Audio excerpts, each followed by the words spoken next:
And a good Tuesday morning to you. Welcome into the Nick Craig Show, streaming live this morning on YouTube, Rumble, and X. Don't forget that you can take the show with you 24/7 on demand by checking out the Nick Craig Show in your favorite podcast app. You can also listen online by visiting the website nickcraig.com. Want to thank the law group here in Wilmington this morning for their continued support. You can visit them at lawgroupnc.com. More details on them coming up a little bit later on in the program this morning.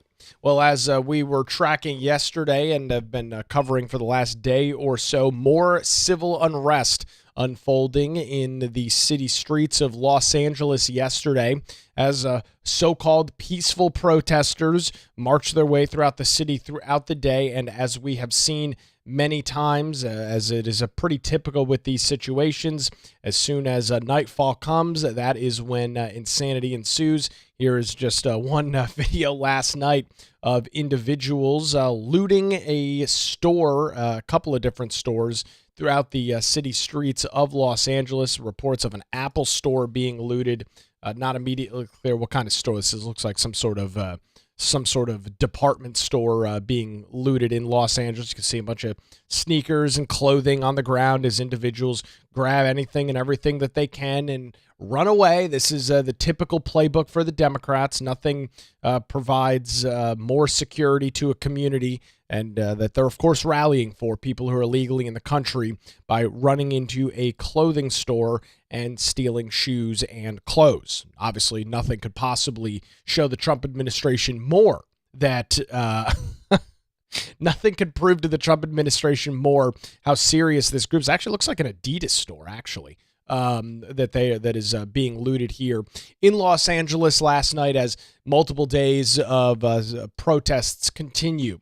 Now, a couple of things. I'm not going to spend the whole show on this because, I mean, there's really nothing new. I mean, it's the same playbook. It's the same thing that you've seen time and time again. And every time there's any sort of issue that goes on where you've got a large crowd of individuals, a large group of individuals that are fighting back against the establishment, fighting back against the man, fighting back against the administration, it's the same scene. I mean, it's rinse and repeat. It's the same playbook every time. But I did find a couple of things rather interesting, and I'm going to start with this. An interesting poll out from YouGov yesterday. And I mentioned, I was hoping that somebody would do kind of a flash poll as to what the support, how the support is kind of lining up for the ongoing situation in Los Angeles. And well, to the credit of YouGov, they in fact did that yesterday. Here's the poll. Do you approve or disapprove of recent protests in Los Angeles against U.S. immigration and custom enforcement? Now, this is interesting because it says, protests. Doesn't say rioting, doesn't say looting, it doesn't say burning cars, of which there were many more burning cars in the city streets of Los Angeles last night. It says protesting. Interestingly enough, even with that phrasing, even with that terminology, 45% of people responded. And by the way, there were over 4,200 people surveyed in this flash poll from YouGov, said that they disapproved. 36% said that they approved of the protests going on, and 19% were unsure. And the reason I find this interesting, it's kind of multifaceted, right? Because you've got the actual protests that are taking place, which I don't have a problem with, and I don't think the vast majority of people actually have a problem with the protests. I spent all day yesterday while I was getting things done here. I was watching KTLA TV out of Los Angeles, and for the vast majority of the afternoon, it was just groups of individuals roaming around the streets. Yeah, they're pissed off. Yeah, they're agitated with what they believe is unjust federal authorities moving into their city and having ICE raids take place. But it was just a regular protest, and I'm not opposed to protesting. Obviously, it's something that is protected under the Constitution.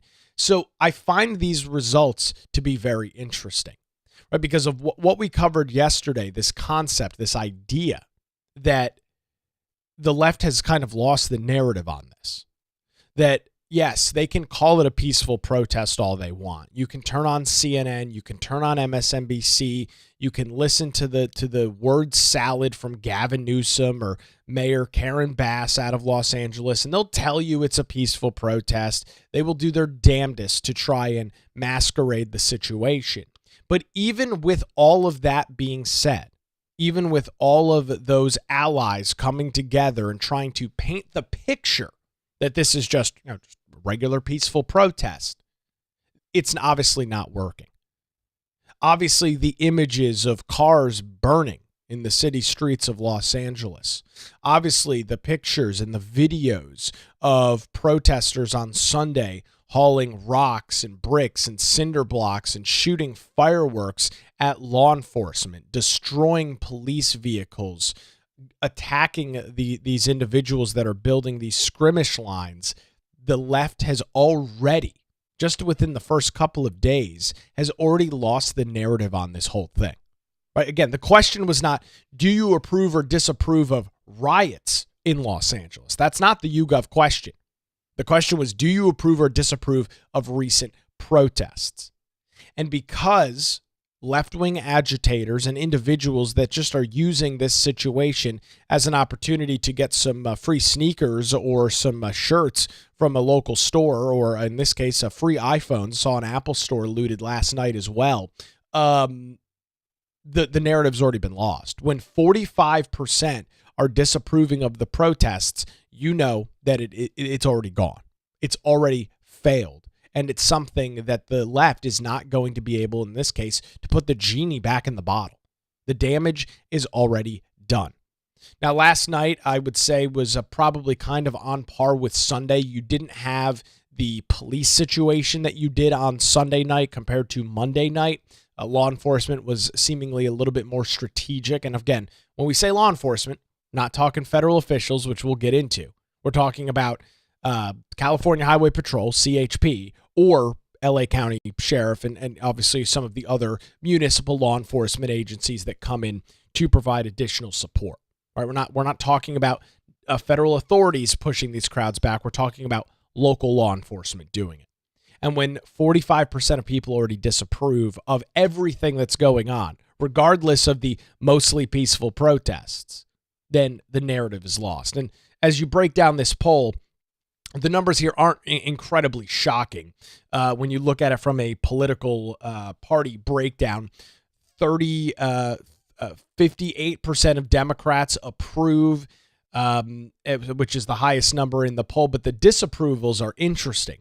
41% of independents disapprove.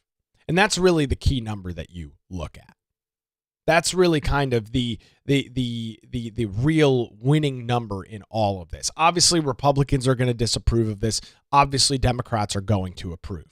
But where do the unaffiliated or the independent voters fall on all of this? And the answer is very clearly they disapprove of these actions going on. The independents are saying, we don't support this. The independents are saying, we disapprove of these actions that are taking place. And again, that's not surprising. That's not shocking. When people turn on the news or people load up Facebook or Instagram or X and see a bunch of masked psychopaths standing on top of burning cars waving Mexican flags, it's not a good look. It does not express any sort of positive message for the Democrat Party. It does not push any sort of messaging forward for their political ideology and their political agenda.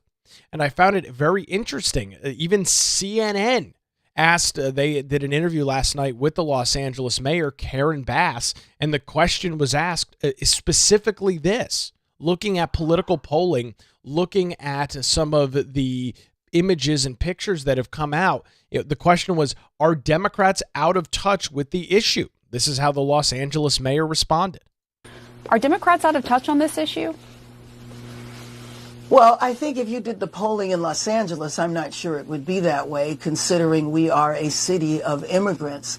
And then people might approve that policy, but do people really approve the federal government coming in and seizing power from a state and from a city. So I drilled down a little further on that poll because I do not believe that Americans support the federal intervention in a city takeover or a state takeover. Okay, so complete and total deflection. She did not answer the question because there is no evidence. And of course, if there were evidence, we'd have the evidence because we live in an age of social media.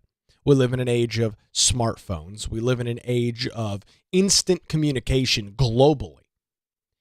If there was evidence of federal authorities taking over the streets of Los Angeles, we would see that.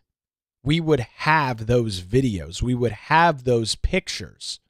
So Karen Bass's deflection away from a very legitimate question asked by CNN, are Democrats out of touch on this issue, is immediately deflected into federal authorities are taking over LA. The situation on the federal side really has not significantly changed. There are federal authorities in 2 locations in Los Angeles, and they are there to protect 2 federal buildings. All of the images, all of the pictures that you see of individuals corralled in the middle of streets and law enforcement lines on either side of them, none of those individuals are federal authorities. All of those actions are taking place and being directed by local LA County law enforcement officials. It's not being done by the federal government. So Karen Bass's immediate deflection out of what is a fair question, of course, of which she doesn't want to answer, because the answer is yes. Are Democrats out of touch on this issue? The answer is unequivocally, without a doubt, yes, they are. It is not popular to watch American cities being taken over by groups of individuals burning American flags, throwing rocks, bricks, launching fireworks at law enforcement, looting stores, and burning cars in the middle of the road. It's not a popular issue. It is not something that corrals a broad support of voters. It is very, very, very unpopular. But she's not willing to answer that question. She's not willing to actually, her deflection first is, well, I think if you ask that question in Los Angeles, yeah, but we're not talking about Los Angeles. We're talking about, is the issue itself out of touch? Yes, the situation is happening in Los Angeles, sure, but this is being broadcast to the entire country. This is a major political story from the Atlantic to the Pacific. It's not just solely a Los Angeles issue. So yes, I'm sure if you polled a bunch of people in Los Angeles and asked them if they were okay with people being in the country illegally, you would probably find a very different answer. I'll concede that point to the Los Angeles mayor, sure. But the city of Los Angeles doesn't drive the national discussion. The city of Los Angeles does not determine the policy of the White House, does not determine the policy of the administration. And CNN is pointing to this CBS News YouGov poll, which is a new one. We covered the one in the month of May. We've got the new one in the month of June that shows that 54% of individuals approve of the Trump administration's program to deport illegal immigrants in the United States. It is still an overwhelming majority of American voters that say, yes, we are in favor of these policies. Yes, we are in favor of the actions taken on by this administration. It's very clear. This CBS YouGov poll for the 3rd month now has shown these similar numbers. It is a losing issue for the left. They are absolutely out of touch on this issue. There's no argument. There's no other way that you can look at this and say that that's not the case. And it's backed up by this YouGov flash poll yesterday that once again shows that 45% of individuals disapprove of the protests that are taking place. They're not disapproving of the actions by Immigration and Customs Enforcement. They're disapproving of the lawlessness that they are watching unfold on social media, on the news, and that is right in front of their very eyes. This is not a very complicated, shouldn't be, at least to me, a very complicated issue for the left. Should not be a very hard thing for them to wrap their head around. But for whatever reason, they're sticking on this. Here's the mayor in a press conference yesterday talking about ICE and how she wants to demand them to stop their operations. She's going to demand them to do so. All right, Karen Bass, what do you have to say? Administration, and if you could speak to them, what would you say right now? I would say stop the raids. Stop the raids, period. I would say give the power back to our governor, and if we need the National Guard, we can do it in the normal circumstances, which is the request is made local and the governor decides or not to grant that to our city. And have you been in contact with the administration? I have been in contact with the administration, not the president. Right here in this So she wants them to stop the ICE raids. But folks, this is not a state's issue. Right? When we're talking about Immigration and Customs Enforcement, we're talking about federal authorities.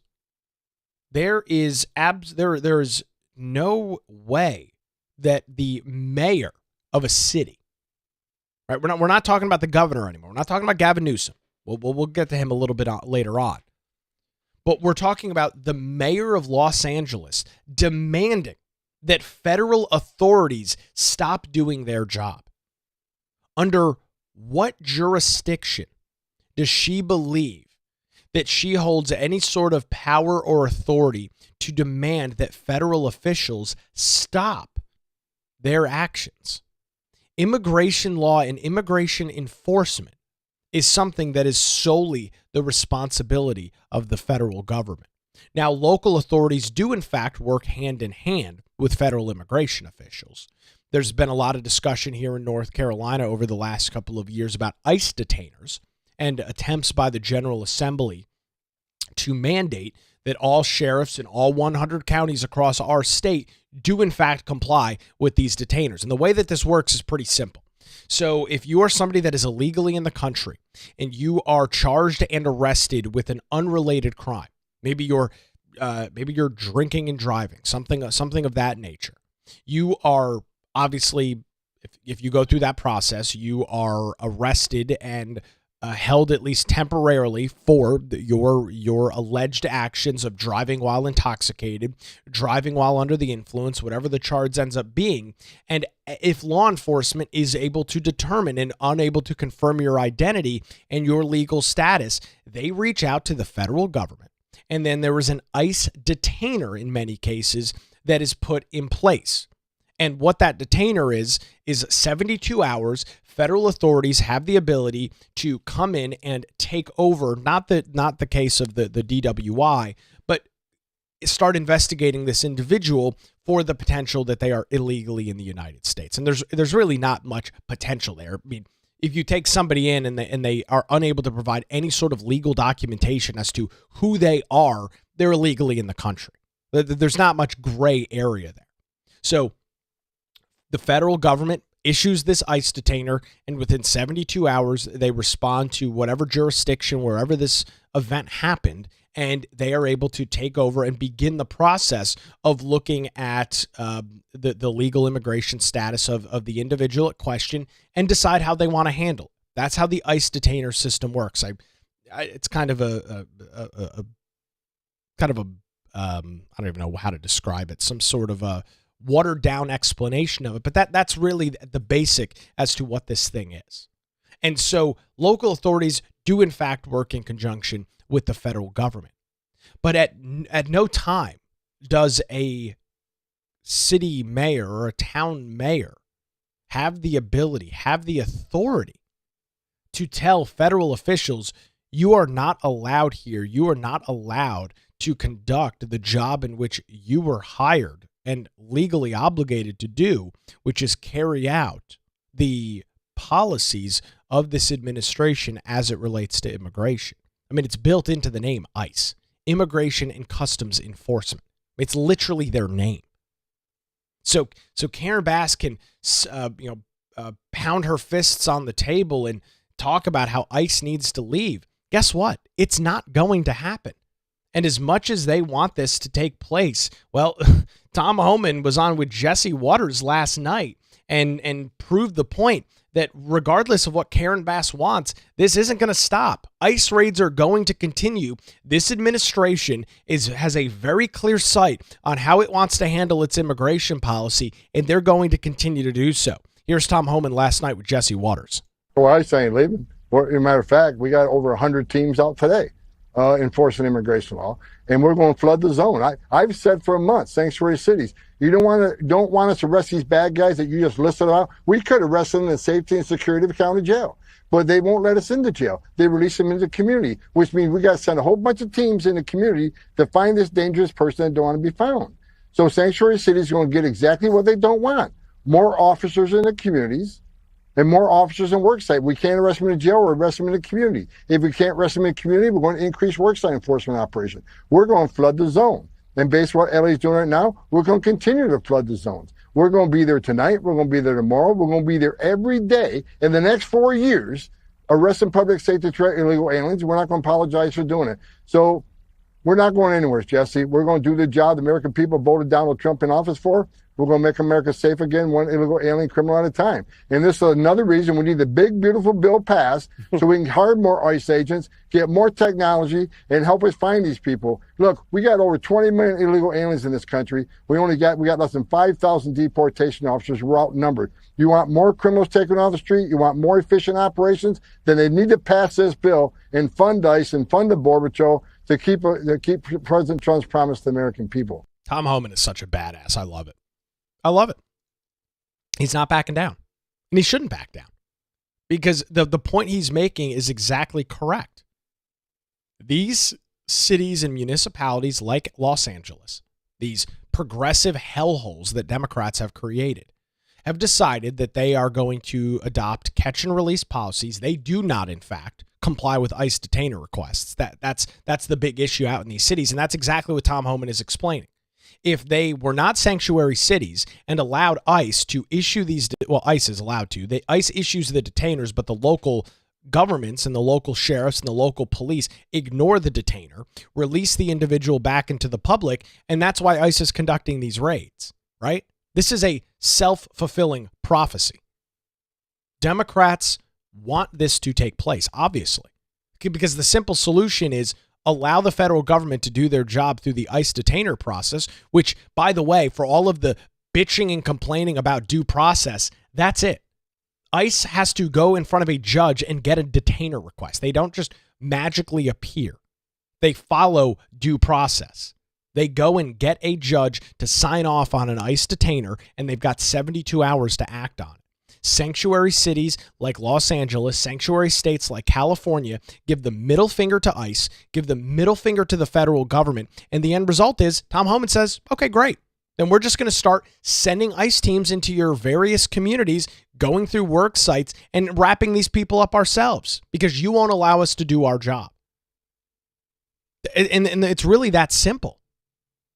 So for all of the pearl clutching, all of the outrage from those on the left, Democrats have lost on the issue of illegal immigration. They lost at the ballot box last November.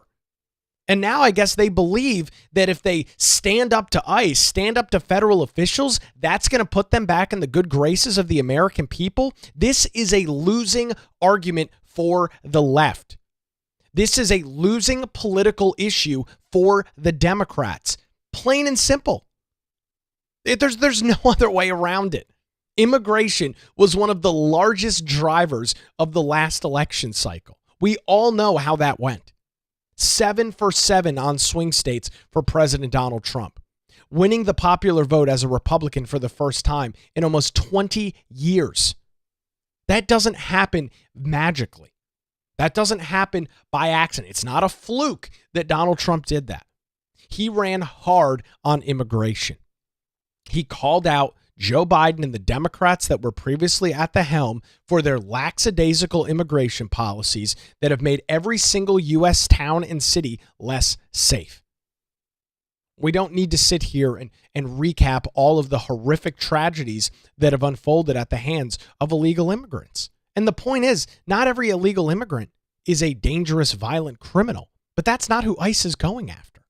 ICE isn't going after random people. These ICE detainers are issued on individuals that are being processed in county or city jails for violent crimes. That's who ICE is going after. That's who they continue to go after. I mean, I read a horrific story yesterday out of Texas. I think it was Texas, about a law enforcement officer that is fighting for his life this morning, who was shot by an illegal immigrant who had crossed into the United States and deported 3 times. This was his 4th illegal entry into the United States. He shot and attempted to kill a law enforcement officer in Texas. That guy is fighting for his life this morning in a hospital somewhere in Texas, at the hands of somebody who was illegally in the country 4 different times. And so when those stories get out, when those stories are propagated through media, because they in fact do get out, how can you look at that and say, this is a winning issue for Democrats? This is a winning political issue for the left. The reality is it's not. They can claim that it is. They can close their eyes and bury their head in the sand and act as if somehow the country's perception of this is going to change. And I'm, by the way, all in favor of them doing that, because the more that this goes on, the more pushback there is to what is being seen as very popular immigration stances is only going to push more and more people away from the Democrat Party. More and more individuals are going to be divorcing themselves from the Democrats because of what they're watching. Every poll backs it up. The CBS poll on 54% of Americans supporting the deportation efforts. This YouGov poll showing that 45% of people disagree with the protests in Los Angeles. What's the end game here, guys? What is there light at the end of the tunnel? What exactly are you working towards as the Democrat Party to win over the American public on this? On this issue? Is it a controversial one? Absolutely. Is it something that is going to stay prominent over the next couple of years? No doubt, no question about it whatsoever. So, how do you plan on seizing the day on this thing? How do you plan on convincing tens of millions of Americans that what you're doing is the right way forward? How do you plan on convincing millions of swing voters in the United States that your policies and your platform is in fact the winning issue? I don't see it right now. I have made the point a couple of times over the last few months, and I'll say it again. The Democrat Party right now is in I believe it truly is in a free fall. You have got a party that has no direction. You have a party that is operating essentially rudderless. And you've got all of these little factions here and there that are trying to pull the party one way or the other. And it's going to end up in what I believe to be a major disaster for the left. And by the way, we talk about President Trump and we talk about his runway as it relates to getting his agenda through before the midterm elections. The Democrats are on that same timetable as well. You can imagine if things like this continue over the next couple of months, what should be, just based on historic norms and math, should be a pretty successful midterm election for Democrats. That's just how midterms are. They could potentially piss all of that away. They could flush that opportunity right down the toilet. And I believe that they're on a crash course for that right now. Because people waking up this morning and opening up their social media, whether it's Facebook, X, Instagram, whatever, and seeing individuals looting Apple stores in downtown Los Angeles last night. People loading up social media and seeing cars burning on the side of the street once again for now the 4th night in a row. That is not something that is going to work in favor of the left. That is not something that is going to be a winning message for their candidates in November of next year. That is not going to be something that they're going to be able to run on and use as a winning political message, a winning political issue. It's a disaster. The Democrat Party is in shambles right now. There seems to be, and I would suspect that there's going to be some element of an internal civil war within the Democrat Party sooner rather than later. Somebody is going to have to rise to power in that party and start taking over the messaging. Somebody is going to have to stand up and project to these individuals protesting in places like Los Angeles that we need to stop doing this. Because if not, we are not going to have a successful midterm. I mean, God forbid for the left if Trump is able to continue to secure and hold the House and the Senate. They thought it was bad now. Give Trump 4 years in the Oval Office and give him a Republican majority in Congress for 4 years. You thought you were pissed off now. You thought you were frustrated with what you were seeing now. You're going to be in for a rude awakening as that situation unfolds. So we'll keep an eye on the situation in Los Angeles as it stands right now. Not really anything super newsworthy happening out there. Trump has put more National Guard members on standby again. They're not roaming the streets of Los Angeles. They're protecting 2 federal buildings. I would imagine in the next couple of days that you'll probably see this begin to fade out. The left is only going to be able to battle this so much. Gavin Newsom really wasn't all that public yesterday. He sent out some snarky posts on X, but I didn't see any major news conferences with him. The LA mayor attempted to do something last night. She went on CNN, of course, to try and make her case, but I really don't think that this is going to work out in favor of their party. And I would imagine individuals much higher up in the Democrat Party sooner rather than later are going to start making the pitch and the claim to people like Karen Bass and to others that, videos like this of individuals, waving Mexican flags, running into an Adidas store and stealing hats and shoes and clothing is really just not something that is going to resonate with the American public. Some lady running out with a bunch of pairs of jeans with her face covered is probably not a winning strategy. This is not a good look for the Democrat Party. I mean, look at this picture. Look at this video. And I'm sorry for the audio audience and the audio listeners.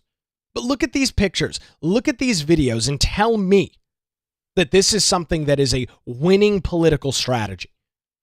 Tell me that this is something that you can bring out to the American public and say, vote for us. This is what we stand for. And by the way, I'll make this point real quick before the break. The political implications of this are far worse for the Democrats. Gavin Newsom, who is trying to reinvent himself and seems to be putting himself on the path to run for president in 2028. These pictures are going to come back and bite him in the ass so hard he's not going to be able to handle it. The images of individuals, the pictures of people burning cars in Los Angeles, waving Mexican flags, videos and pictures of people ransacking and looting Adidas and Apple stores. That's exactly what every single campaign ad against Gavin Newsom is going to show, and there's going to be no way to get around it.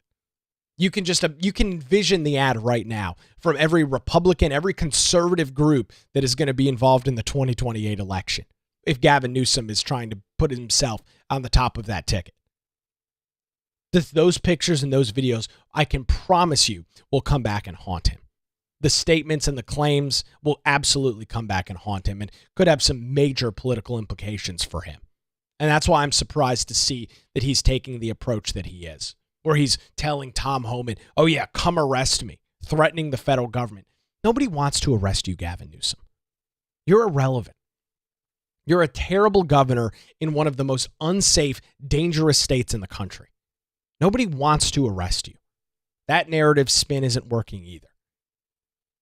So we'll keep an eye on greater Los Angeles And we'll track the news there, track the details, and continue to bring you details as it is relevant right here on the Nick Craig Show.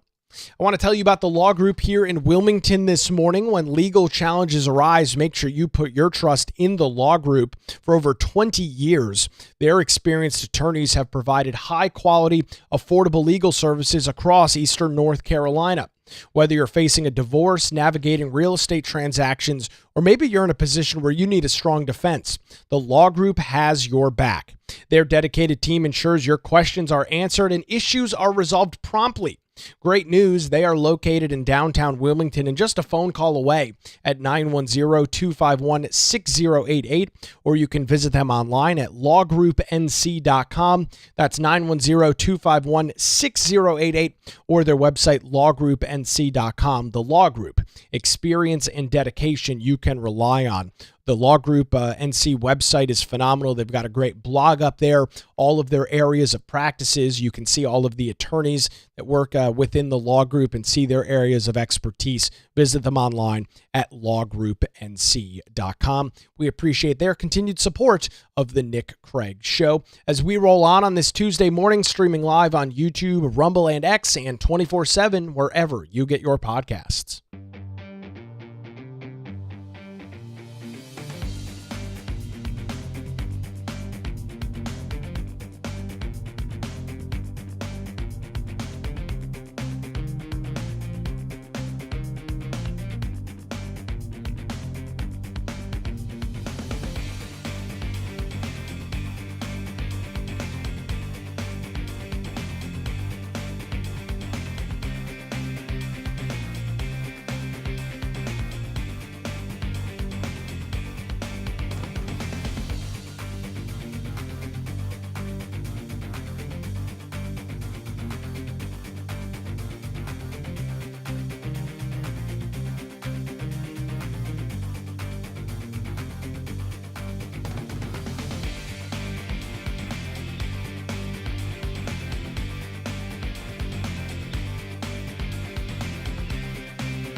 And welcome back to the Nick Craig Show, streaming live on a Tuesday morning. Thanks for being here. If you are interested in getting additional content, including daily show notes and our monthly hangout, that'll be coming up here in a couple of weeks. I encourage you to head on over to patreon.com/Nick Craig. That's patreon.com/Nick Craig. $5, $10 a month. If you are interested in supporting the show, you can do so financially and get access to those daily show notes and more over at patreon.com/Nick Craig. Well, did you see this situation? It hasn't gotten a lot of major news, but did you see the situation out of Minnesota yesterday where a state representative admitted that she is in the United States illegally? She is a sitting member of the Minnesota legislature and admitted in the chamber yesterday in Minnesota that she is illegally in the United States. Her name is Representative Kathy Vang Her. She attended a special session of the Minnesota legislature which was convened yesterday by Democrat Governor Tim Walz, where lawmakers were debating about modifying Minnesota care eligibility for undocumented adult immigrants. While arguments were being made, Hur used the opportunity to share the story of how she arrived in the United States, telling her colleagues that she is an illegal immigrant. This is what she had to say on the floor of the Minnesota House yesterday afternoon. Because his mother had died, my father, as the one processing the paperwork, put my grandmother down as his mother. And so I am illegal in this country. My parents are illegal here in this country. Because his mother had died, my father, as the one processing the paperwork, put my grandmother down as his mother. And so I am illegal in this country. My parents are illegal here in this country. Well, that is quite the public comment to make. I am illegally in the country. I'm illegally in the United States. Now, this is bringing forth a plethora of questions. For example, the Minnesota House of Representatives do have qualifications for legislative office, and it reads very explicitly for somebody to rise to that position and have the ability to run for office in Minnesota, at least as part of the legislature. Candidates for legislature must be qualified Minnesota voters when elected. This means that at the time of the general election in early November of even-numbered years, a candidate for legislature must have been a U.S. citizen for 3 months. Well, that might be a problem if she's claiming that she's illegally in the country and is not a U.S. citizen. She would not even be eligible for the position that she currently holds within the Minnesota House of Representatives. Not only is that a problem, there is social media posts that have come forward now from this same representative talking about voting in multiple elections with her and her entire family. She posted this September 21, 2024. Voted early today with my parents. It's our first time together. The journey they traveled and hardships they preserved through is why I have the freedom to be part of this great democracy. Honored to early vote rally with Amy Klobuchar and a bunch of other leftists in the state of Minnesota. So she publicly admitted yesterday that she is illegally in the United States. So that would be a major problem.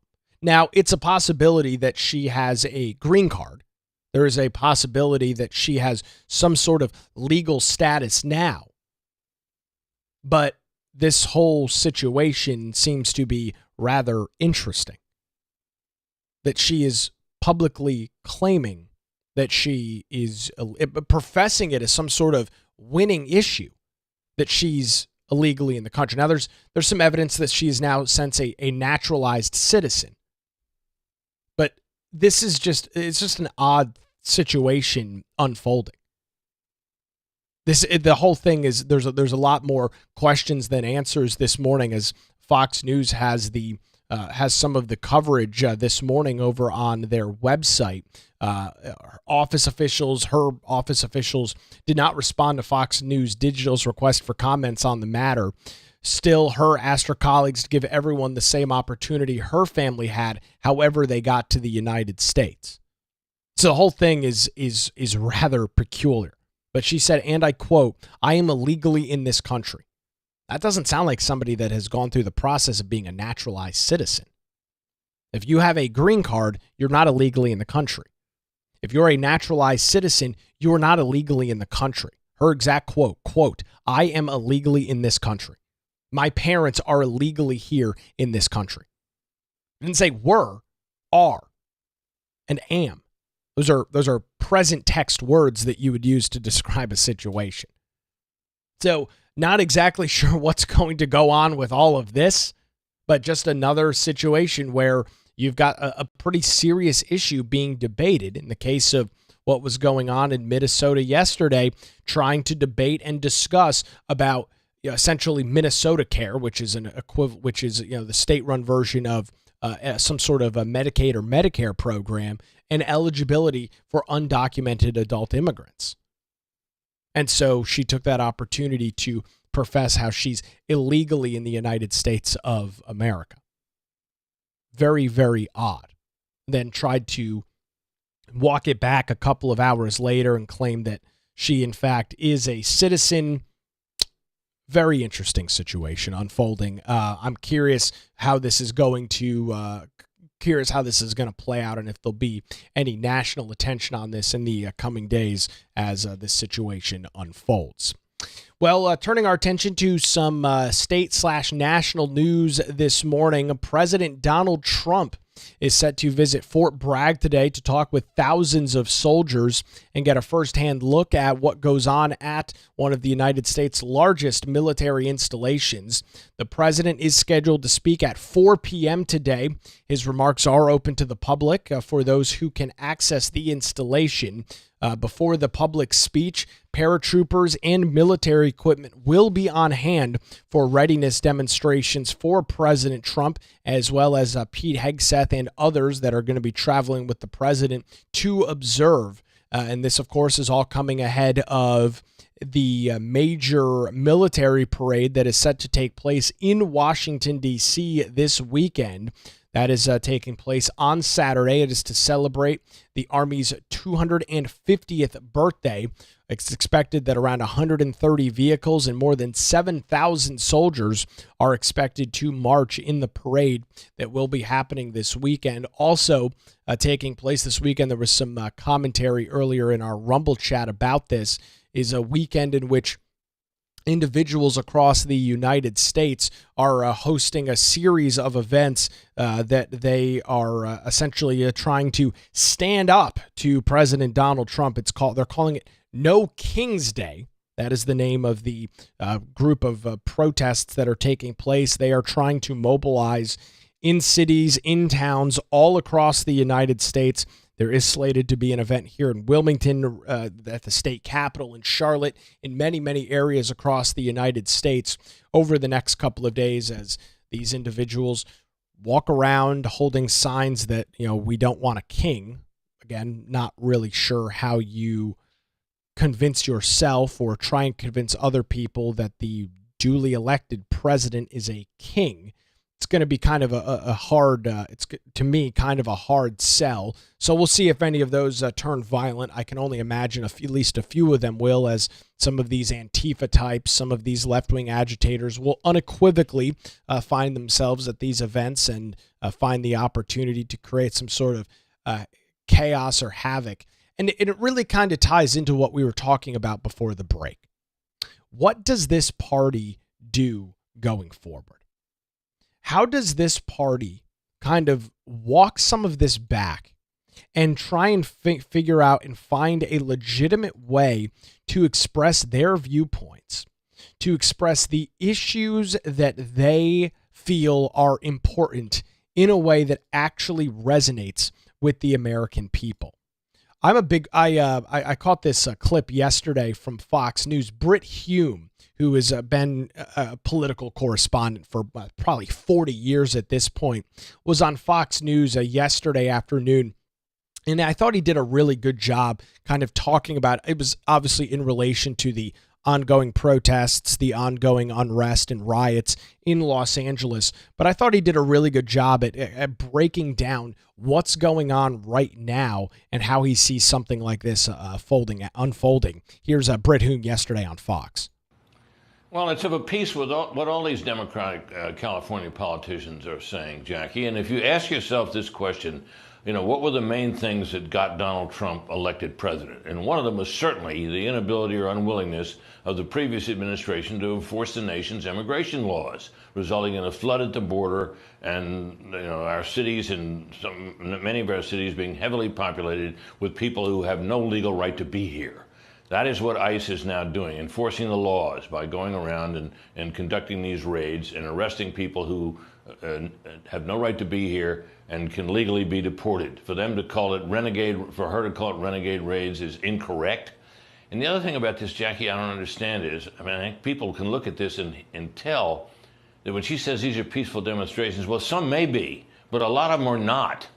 And, people do not approve of chunks of concrete and rocks being thrown at cars. They don't approve of cars being set on fire. They don't approve of violence against law enforcement officers. And make no mistake about it, it's not the federal authorities federal troops that are in there that are being attacked. It's the local police. And this talk by Nancy Pelosi, the Governor Newsom, and others, Karen Bass, the mayor, gives every appearance that they're on the side of these violent protesters. I think that's a terrible look for Democrats. It does seem like the responses across the political spectrum are coming from different universes. I want to ask you about the law at the center of all of this, though, from the president's response. It generally bars the use of U.S. military for civilian law enforcement inside the country, but there are key exceptions that allow the military to enforce the law against U.S. citizens include congressional decree, if an insurrection has been declared under the Insurrection Act, or when state governments prove unwilling or unable to impose law and order. How important is it going to be, Britt, to sort of establish the rules of engagement here? Because if there's force used, this could turn pretty different. It could get pretty ugly, but when the police chief or senior police officer of the LA Police Department says we're overwhelmed, that certainly sounds like it's opening the door to the use of U.S. forces to buttress local forces to restore law and order. Which appears to be what's happening. And it doesn't appear that these troops, by the way, are doing any shooting or any arresting. They're basically guarding federal installations out there, which frees up more police that don't have to do that to make the arrests and try to bring about order. I've got to say, Jackie, I mean, I've seen some things in my life that I thought were politically unsustainable. I think what Democrats are doing and saying about all this is politically insane. I don't think there's anything like a majority support for it. Now, Karen Bass has seen polls that suggest that people do support it. She's the mayor, of course, and I think she said that if it was local polling, it might be different. But this is playing out before unmistakably a national audience, and I think it's to the detriment of the Democrats and to the Republicans and to the president. It's like picking up money off the street. And that's exactly that last point there is exactly it. This is politically unsustainable for the left. Brit Hume has been in the game a long time. Worked at ABC News in the 80s. He has been around the block. He has seen things like this in the past. And when he makes the comment that this is politically unsustainable and what they're doing is politically insane, I put some serious stock into that. This is a guy that understands the political workings. This is a guy that understands political optics. And echoing the point that I made yesterday, for President Donald Trump, for Republicans that are continuing to push strongly on these immigration efforts, for Republicans that continue to message and beat the drum about immigration, I mean, this is the best ad for it that you could possibly imagine. This is playing exactly into the hands of the Republicans. And I don't know why more Democrats, especially prominent people like Gavin Newsom, who seemingly over the last couple of months has tried to re-envision himself, who has tried to break away from some of the terrible PR out of California, whether it's massive wildfires due to the fact that they don't currently have a sustainable program in place to clean up forests throughout the state, to electrical crises, to people moving out of the state in mass volume, to the out-of-control crime in many of these cities, businesses evacuating the city of San Francisco at record rates because it's so unsafe that no business wants to hire people and put their employees in harm's way. All of this culminating in the state of California. Over the last couple of months, and I've talked about this as well, and I've even encouraged you to try and listen into Gavin Newsom's podcast because he seemingly is trying to reinvent himself. He seemingly is trying to distance himself from these horrific policies out of his home state. And why would he be trying to do that? Setting himself up, obviously, for a presidential run in 2028. It's not going to be Joe Biden. It's not going to be cackling Kamala Harris. They need a new poster boy. Gavin Newsom checks a lot of those boxes and could be a very strong candidate for the left. And it seems obvious that that's the attempt that he's been making over the last couple of months, which is smart. No question about it. If you're going to run for president of the United States, you are going to have to distance yourself from these horrific policies out of your home state.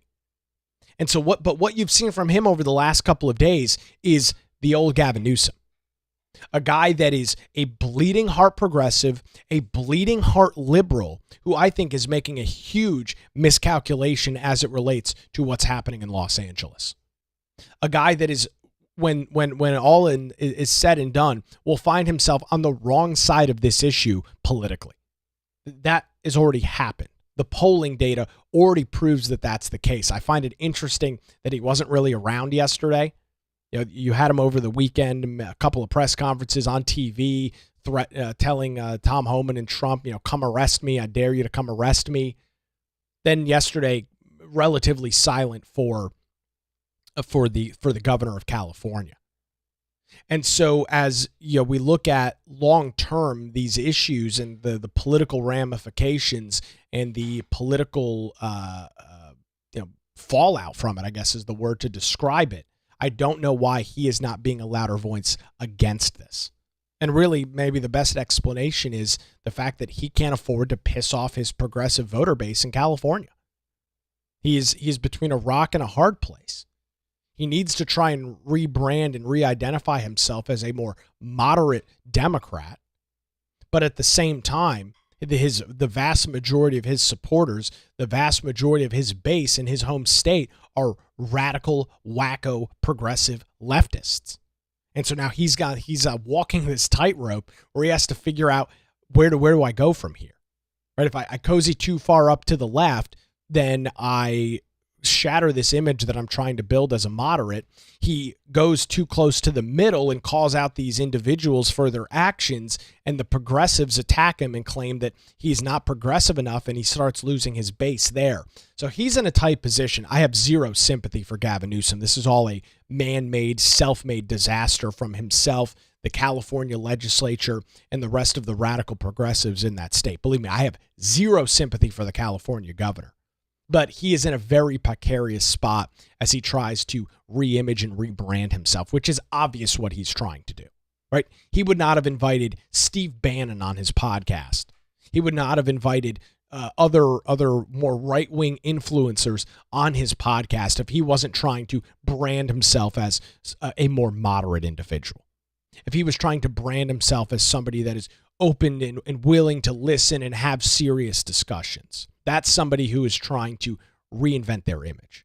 That he has done a lot of, he's been in the public spotlight more in the last 4 or 5 days than he has in months since the California wildfires. And he, to me, just completely flushed all that attempt to rebrand, reimage right down the drain. So not really sure what his long-term plans are there. But there will be something interesting, something that we'll continue to follow. We'll be watching President Donald Trump, his address here in North Carolina coming up later today. We'll have full coverage right here tomorrow on The Nick Craig Show.